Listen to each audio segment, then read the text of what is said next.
The stars looked different out here in the Kepler Nebula. Captain Jake Morrison stood on the bridge of the USS Voyager, watching the colorful gas clouds drift past his ship. For 3 months, they had been mapping this quiet corner of space. It was peaceful work, the kind that made him forget about the dangers that existed beyond Earth's borders. Was a tall man with gray hair and steady hands. He had been flying ships for 20 years, first as a pilot and now as a captain. The Voyager was his pride and joy. She was listed as an exploration vessel in the official records, built to study new worlds and make contact with alien species. That was the truth, but it was not the whole truth. Lieutenant Amy Carter sat at the communication station, her fingers dancing over the controls. She was young, maybe 25, with bright eyes and a quick smile. Amy had joined the crew too, years ago, fresh from the academy. She was good at her job and never asked too many questions about the ship's unusual equipment. Chief Engineer Ben Parker was down in the engine room as usual. Ben was 40 years old and built like a brick wall. He could fix anything that broke and improve most things that did not. He had served with Jake for 8 years, and they trusted each other completely. Ben knew all the ship's secrets, and he kept them well. The bridge was quiet except for the soft hum of the engines and the gentle beeping of the sensors. Jake liked these quiet moments. In a few hours, they would finish their survey of this sector and head home to Earth. Their cargo hold was full of mineral samples and data about 17 new star systems. It was good work. Honest work. Amy suddenly sat up straight in her chair. Her face went pale as she adjusted her headset. Captain, I'm picking up a transmission. It's very faint, but it's definitely artificial. Jake walked over to her station. What's the source? Unknown, sir. The signal is badly damaged, but it's coming from the direction of the Zeta Reticuli system. That's about 40 light years from here. Can you clean it up? Amy's fingers flew over her controls. Static filled. The bridge speakers mixed with strange sounds that might have been voices. Slowly, the noise began to clear. What they heard next made everyone on the bridge freeze. The voice was speaking in Zilani, but the ship's computer translated it into English. The words came through broken and distorted, but the meaning was clear enough. It was a cry for help. Desperate and afraid. This is Zephyria control to any ship that can hear us. We are under attack. The Krex Empire has invaded our system. Our cities are burning. Millions of civilians are trapped. We have no military forces. We cannot defend ourselves. Please, if anyone receives this message, we need immediate assistance. Our people are dying. Please help us. The transmission repeated 3 times before cutting off into static. Amy tried to re-establish contact, but there was nothing. The silence on the bridge was heavy and uncomfortable. Jake knew about the Zilani. Everyone in the human fleet did. They were one of the most peaceful species in the galaxy, a race of gentle beings who had never fought a war in their recorded history. Their homeworld of Zephyria was famous for its beautiful cities and advanced art. More importantly to Jake, the Zilani had helped humanity during their early years in space, 40 years ago, when humans were still learning to navigate between the stars. A Zilani science ship had found the colony vessel New Horizon drifting helpless in space.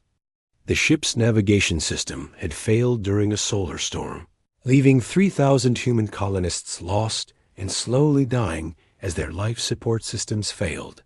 The Zilani had shared their navigation data freely, asking nothing in return except friendship. Those colonists had gone on to found the successful world of New Terra. Amy turned in her chair to face Jake. Captain, what are we going to do? Jake stared at the stars outside his viewports. The Krex Empire was known throughout the galaxy as ruthless conquerors. They took what they wanted and destroyed what they could not use. If they had invaded Zephyria, The gentle Zelani would not last long. Ben Parker's voice came through the communication system from the engine room. "Captain, I heard the transmission down here. Are we going to help them?" Jake thought about his orders. The Voyager was supposed to complete its survey mission and return to Earth. They were not authorized to get involved in conflicts between alien species. The Galactic Council had procedures for dealing with situations like this, but those procedures took time. Committees had to meet, votes had to be taken, and diplomatic messages had to be sent. The process could take months. The Zelani did not have months.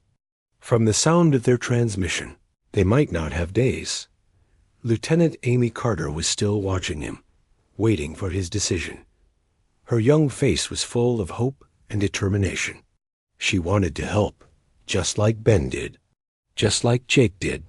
Jake walked to his captain's chair and sat down heavily. He opened a secure channel and began typing a coded message. It was a message that had never been sent before in the history of the human space fleet. A message that would change everything. Message was short and simple. The debt must be paid. Awaken the fleet.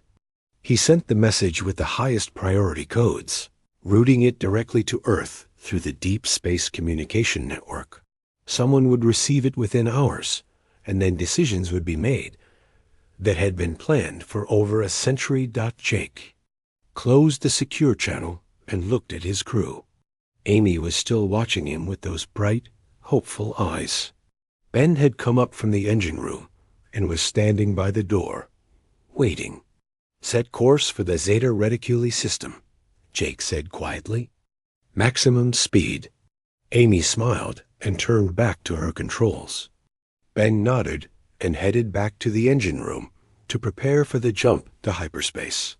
Neither of them asked questions about the coded message or what it meant. They trusted their captain, and they knew that some debts were too important to ignore. As the Voyager turned toward the Zeta Reticuli system, Jake wondered if they would arrive in time to make a difference. The Zelani had helped humanity once, asking nothing in return. Now it was time for humanity to return that favor. He just hoped. The galaxy was ready for what was about to happen next. Admiral Lisa Hayes was drinking her morning coffee when the message arrived. She was sitting in her office at Global Defense Command, watching the sunrise over the mountains of Colorado through her window. It was a peaceful morning, the kind that made her forget about the dangers that lurked in the darkness between stars. Lisa was 52 years old and had spent 30 years in the human space forces. She had gray streaks in her brown hair and scars on her hands from her days as a fighter pilot. Few people knew that she was one of only 12 humans who held the codes for Protocol 7. Even fewer knew what Protocol 7 actually meant.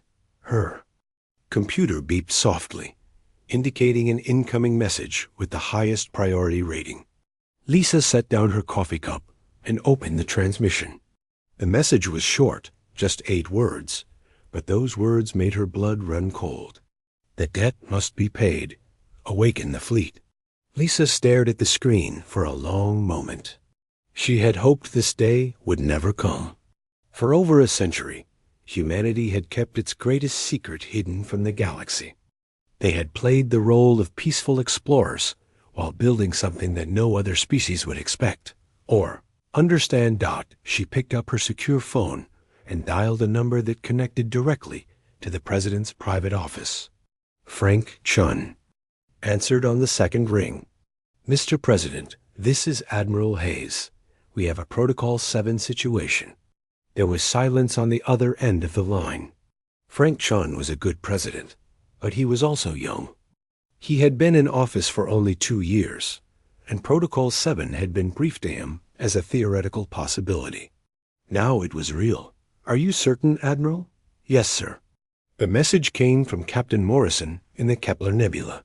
"Someone has called in the debt. Give me 30 minutes to review the files. Then come to my office." Lisa hung up the phone and began making her own preparations. She opened her wall safe and removed a small device that looked like an ordinary tablet computer. It was actually the master control for humanity's most carefully guarded secret. 30 minutes later, Lisa was sitting across from President Shun in the Oval Office. The president looked tired and worried. He had spent the last half hour reading files that would give most people nightmares. "Tell me about the debt," Frank said. 40 years ago, the Zalani saved 3,000 human colonists. They asked for nothing in return except friendship. At the time, our leaders made a promise. If the Zalani ever needed help, we would come, no matter what. And Morrison believes they need help now? Yes, sir. The message was coded with emergency protocols. Someone is attacking the Zalani homeworld. Frank Chung leaned back in his chair and closed his eyes. He was thinking about the decision that would change human history forever. For 150 years, humanity had hidden its true strength from the galaxy. They had built exploration ships that were actually warships. They had trained scientists who were actually soldiers. They had prepared for a war that they hoped would never come. How many ships can we deploy? All of them, sir. Every human vessel in space carries military hardware. Our exploration fleet is actually the largest navy in galactic history. And the other species don't know? They suspect we're tougher than we appear, but they have no idea how tough. They think we're peaceful because we choose to be peaceful. They don't realize we're peaceful because we're strong enough to afford peace. Frank opened his eyes and looked at Lisa. "Do it. Activate Protocol 7. Lisa nodded and activated the device she had brought from her safe. Across human space, hidden transmitters began broadcasting coded signals. Ships that had pretended to be civilian vessels received new orders. Crews that had spent years playing the roles of scientists and explorers prepared to reveal their true nature. Commander Rick Santos was working late in his office at Asteroid Base 12 when his computer chimed with an incoming message. The base was officially listed as a mining operation, but Rick knew better. He had been the base commander for 5 years, overseeing the construction of ships that the galaxy would never see coming. The message was brief, but clear. Protocol 7 activated. Deploy all assets. Rick smiled grimly and began entering commands into his computer. Throughout the asteroid belt, hidden doors began to open. Ships that had been sleeping in the darkness for decades came to life. Their engines warmed up, their weapon systems activated, and their crews prepared for the mission they had trained for all their lives. The USS Normandy was the first ship to emerge from its hiding place. She was a dreadnought over 2 kilometers, long and armed with weapons that pushed the boundaries of physics. Her captain was Maria Gonzalez, a woman who had pretended to be a geologist for the past 10 years, while actually commanding one of humanity's most powerful warships. The USS Midway followed, then the USS Gettysburg, then dozens of others. Carriers, launched fighters that moved like nothing else in the galaxy. Destroyers activated stealth systems that made them invisible to alien sensors. Transport ships loaded with soldiers who had trained for battles that most species could not imagine. Colonel Katie Walsh was at Fort Armstrong on Luna when she received her orders. She was officially the commander of the Orbital Survey Division, a unit that studied planets from space. In reality, she led the 82nd Orbital Assault Division, the most elite fighting force humanity had ever created. Katie was 38 years old and had been born on Mars. She was small and quick, with muscles like steel cables and reflexes that seemed almost supernatural. She had trained her entire life for combat in zero-gravity and hostile environments. Her soldiers were the same, men and women who could fight anywhere and win against odds that would crush normal troops. "Load everything," she told her sergeant. "Plasma weapons, kinetic bombardment systems, atmospheric processors. If we're doing this, were doing it right. Her soldiers moved with practiced efficiency, loading equipment that most alien species would consider war crimes. They were preparing for the kind of warfare that only a species from a death world could understand. Across the solar system, other units received similar orders. Dr. Tony Martinez, who had spent 15 years studying alien biology as a civilian scientist, revealed his true identity as a military intelligence operative. His research had not been about peaceful contact. It had been about finding weaknesses. Captain Nina Ross, commander of the exploration vessel USS Seeker, ordered her crew to drop their civilian disguises. The Seeker's science labs folded away to reveal weapon batteries. Her navigation officer removed fake panels to expose targeting computers. Within an hour, the Seeker had transformed from an exploration ship into a heavy cruiser. The same transformation was happening throughout human space. Ships emerged from hiding places that alien intelligence had never suspected. Crews that had pretended to be peaceful explorers revealed themselves as highly trained military personnel. The human exploration fleet became the human war fleet. Admiral Hayes stood in the command center at Global Defense Command, watching as hundreds of ships reported ready for deployment. On the main screen, a tactical display showed the growing fleet as it assembled near Earth. It was a sight that no alien species had ever seen, and none would have believed possible. "All ships report ready, Admiral," her aide reported. Lisa nodded. "Send them out, and may God help whatever gets in their way." The fleet began moving toward the edge of the solar system, where they would jump into hyperspace and begin the journey to Zephyria. They were going to pay a debt that was 40 years old, and they were going to remind the galaxy why humans were called the children of a death world. The sleeping giant had awakened, and it was angry. The human fleet gathered at the edge of Earth's solar system, like a storm waiting to break. Admiral Lisa Hayes stood on the bridge of her flagship, the USS Liberty, watching as more ships arrived every hour. Each vessel that joined them represented years of secret preparation and hidden strength. Lisa had never seen so many human warships in one place.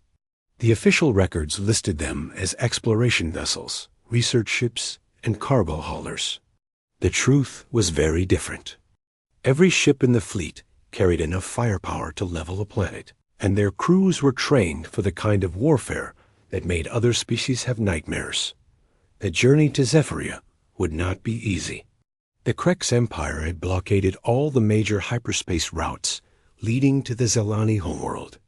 Most species would consider the trip impossible, but humans had spent decades mapping routes through space that other races feared to enter. Lieutenant Pete Johnson was the fleet's senior navigation officer. He was a thin man with pale skin and nervous hands, but his mind was like a computer when it came to plotting courses through dangerous space.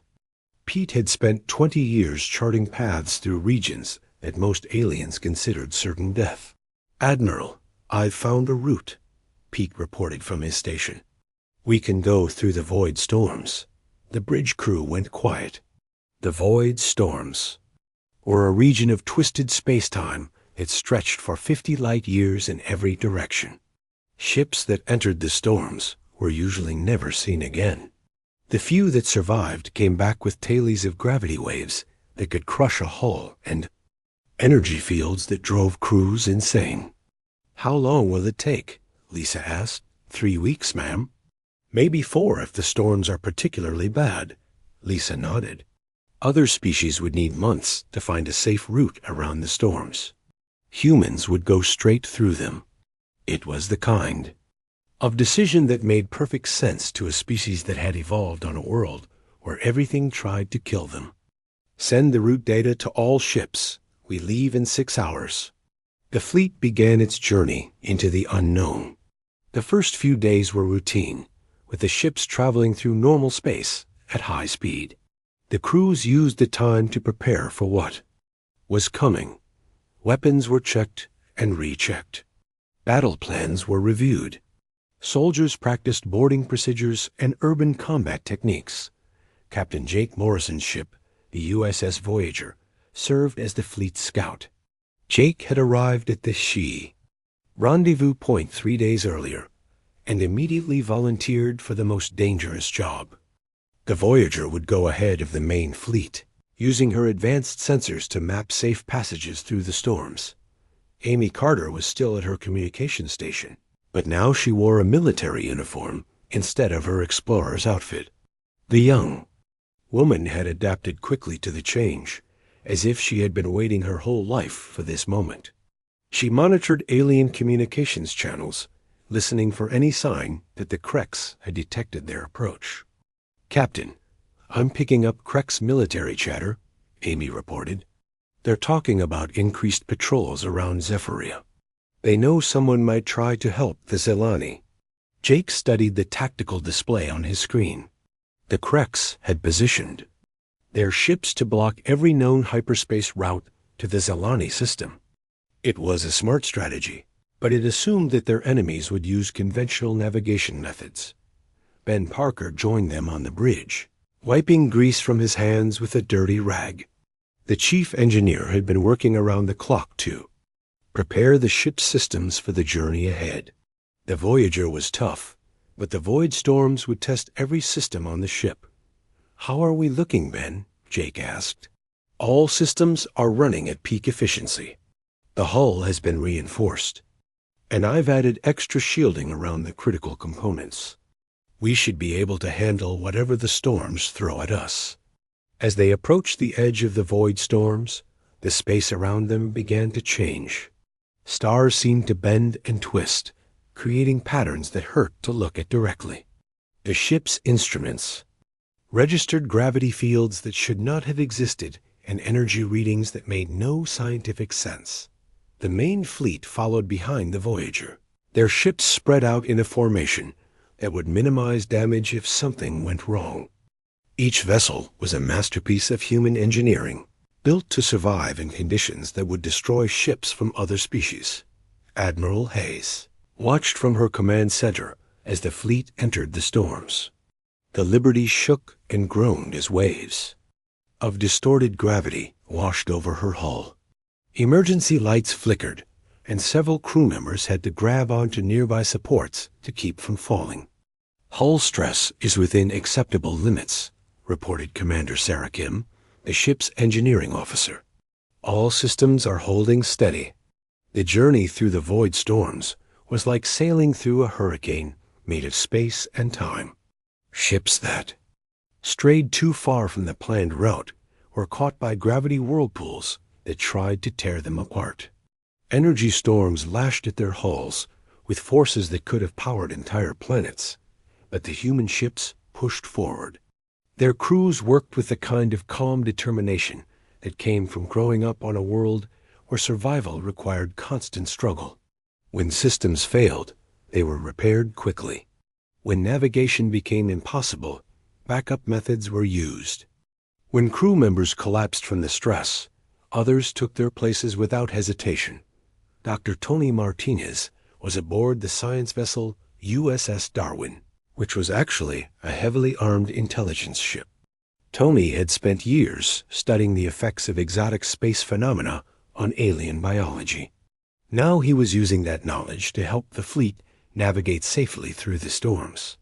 The Krex physiology makes them vulnerable to the kind of radiation we're encountering, Tony reported to Admiral Hayes over the communication system. "If they tried to follow us through here, most of their crews would be dead within hours." It was another advantage that humans possessed without fully realizing it. Their evolution on a high radiation world had given them natural resistance to the kinds of energy that filled the void storms. What was merely uncomfortable for humans would be lethal for most other species. Captain Nia Ross commanded the heavy cruiser USS Valkyrie, which had disguised itself as a mineral survey ship for the past decade. Nina was a veteran of the Titan Rebellion, though officially that conflict had never happened. She knew how to fight in impossible conditions and win against overwhelming odds. "This is nothing compared to the ice storms on Europa," Nina told. her crew as the ship bucked and rolled through a particularly violent gravity wave. "At least here we don't have to worry about the air freezing in our lungs." Her crew laughed, and some of the tension on the bridge eased. Humans had a talent for finding humor in the darkest situations. It was another trait that made them dangerous.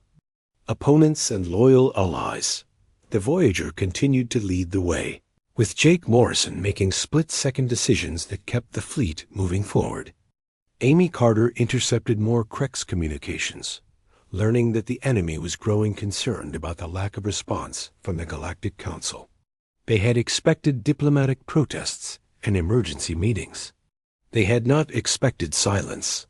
3 weeks into the journey, the fleet finally emerged from the far side of the void storms.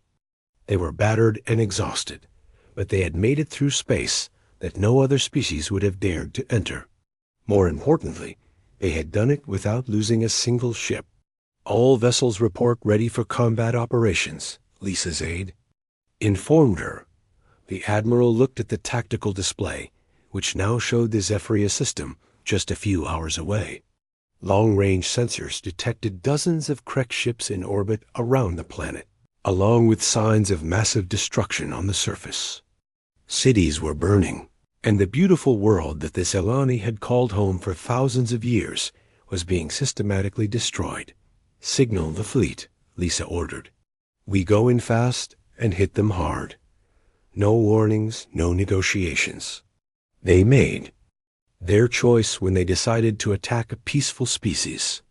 The human fleet changed course toward Zephyria, their ships moving with deadly purpose.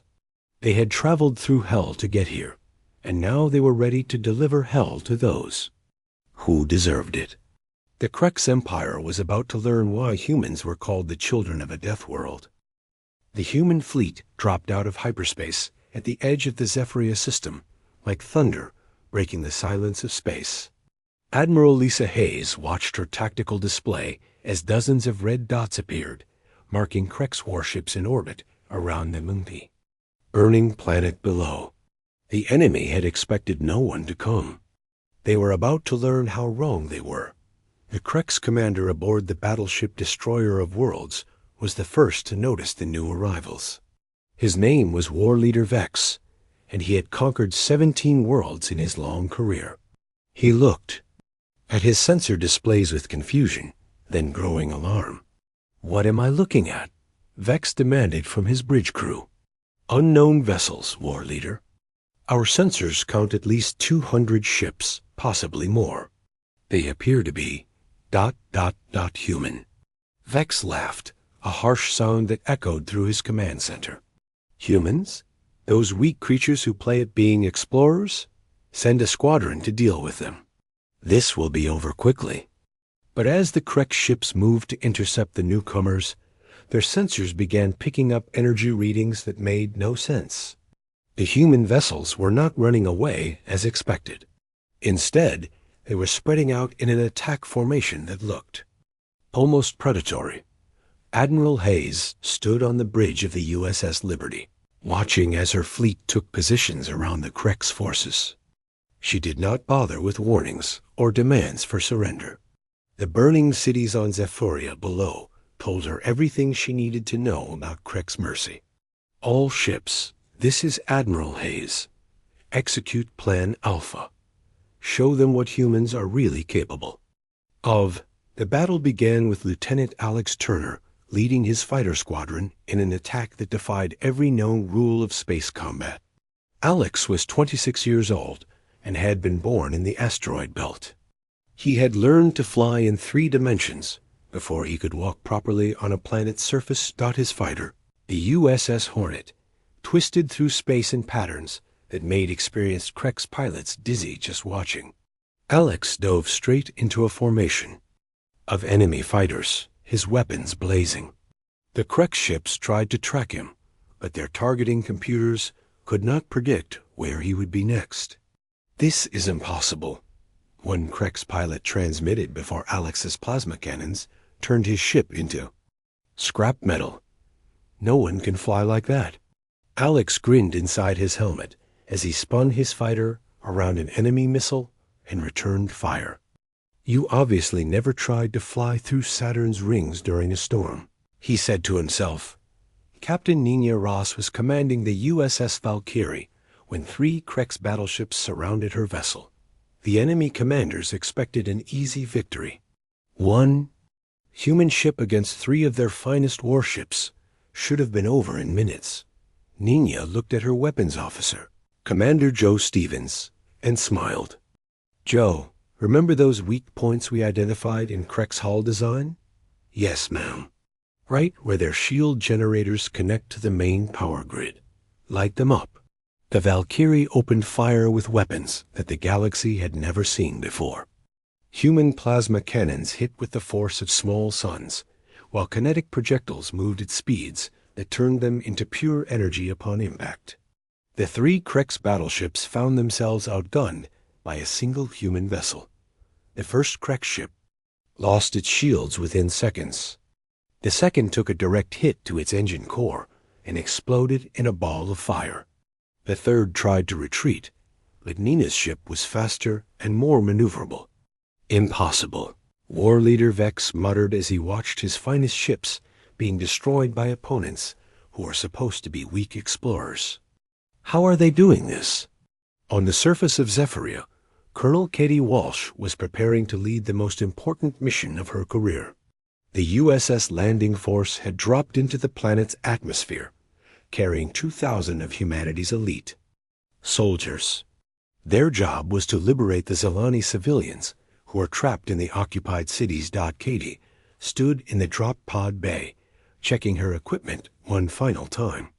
She wore powered armor that could stop a tank shell and carry enough supplies for a week of combat. Her weapon was a plasma rifle designed to punch through the heaviest alien armor. "Remember, people," Katie told her soldiers over the communication system, "we're not here to conquer. We're here to save lives. The Zelani are counting on us." Sergeant Danny Clark was standing next to his squad, loading demolition charges into his equipment pack. Danny was from Texas and had grown up on a ranch where fixing things usually meant blowing them up first and starting over. He had a talent for making enemy fortifications disappear. "Ma'am, what's our primary target?" Danny asked. "The main detention center in New Harmony City. Intelligence reports say they're holding 50,000 Zelani civilians there.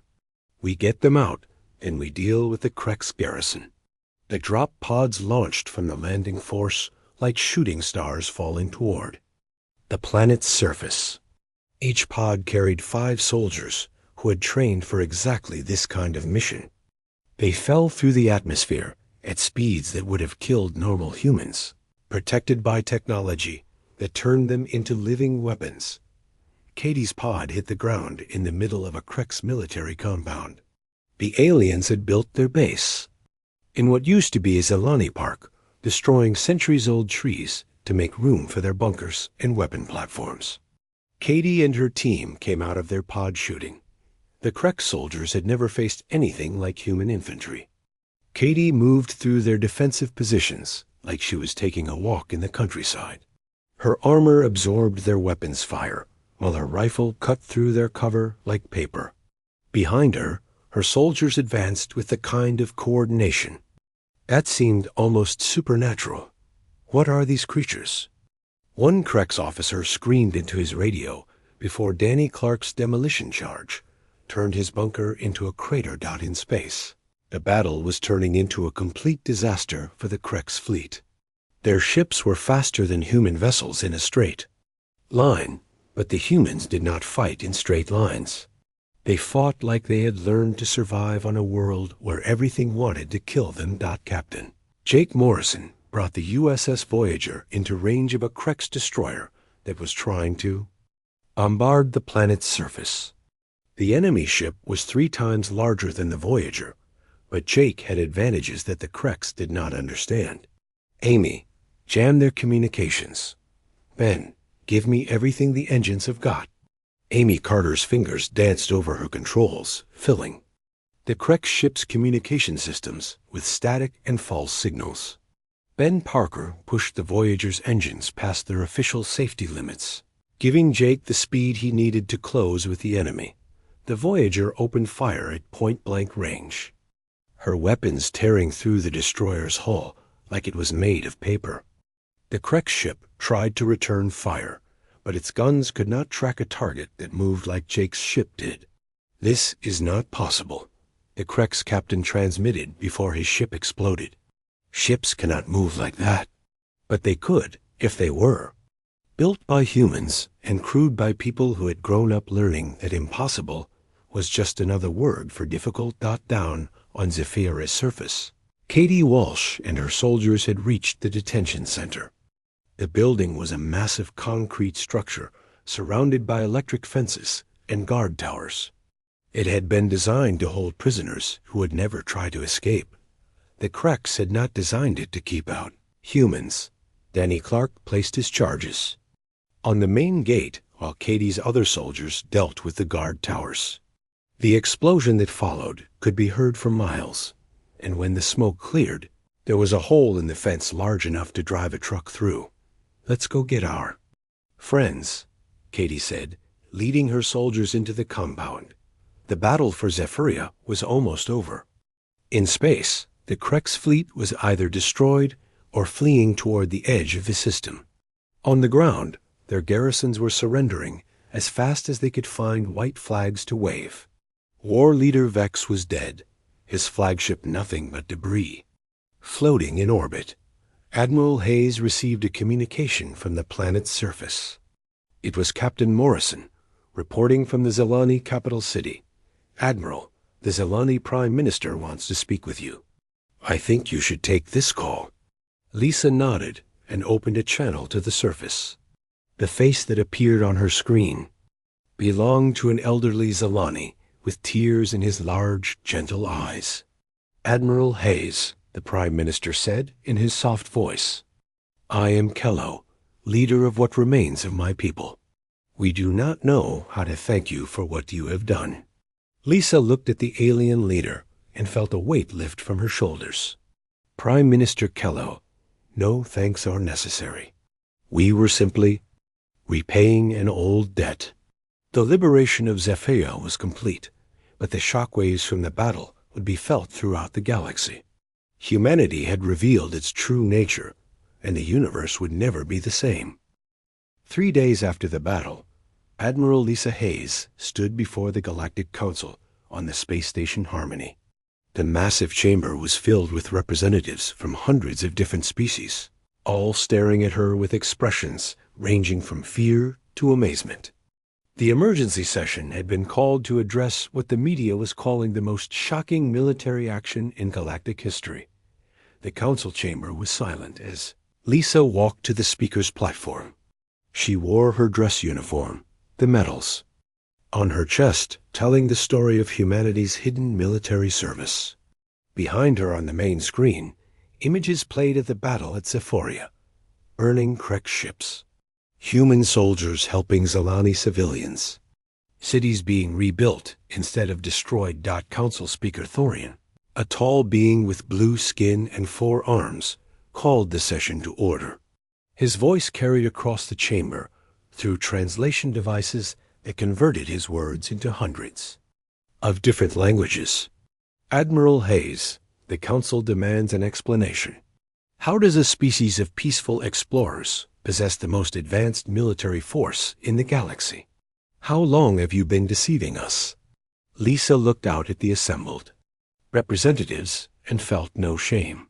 Humanity had done what needed to be done, and she would not apologize for saving innocent lives.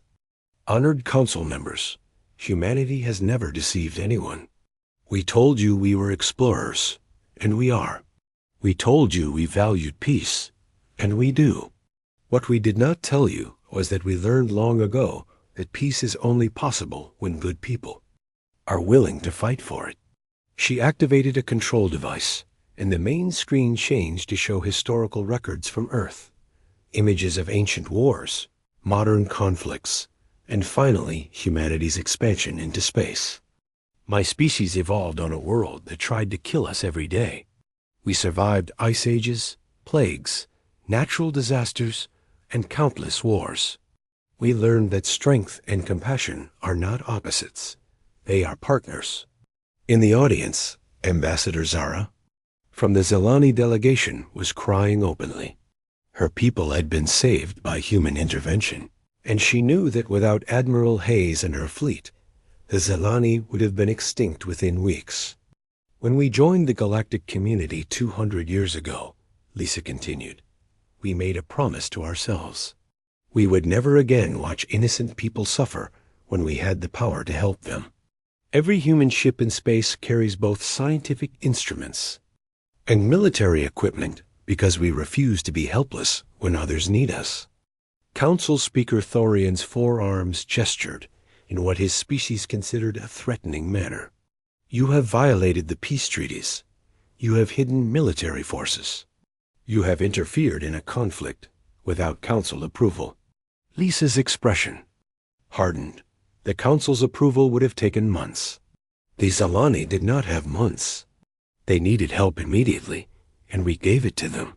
She activated her device again, and the screen showed recordings from the battle. Human soldiers helping wounded Zelani civilians, medical ships treating refugees, engineers rebuilding damaged cities. Look at what we did, Speaker Thorian. We did not conquer. We did not take territory or demand payment. We saved lives and went home. That is what humans do. From the Krex delegation, War Leader Zex stood up. He was the highest-ranking Krex officer to survive the battle, and his species' pride was badly wounded. The humans attacked without warning. They destroyed our ships without mercy. Lisa turned to face the Krex representative, and her eyes were cold as space. Your ships were bombarding civilian targets. Your forces were holding 50,000 innocent beings in detention camps. You forfeited any right to mercy when you chose to make war on a peaceful species. The chamber erupted in arguments as different species debated what the human revelation meant for galactic politics. Some species were frightened by humanity's hidden strength. Others were impressed by their restraint.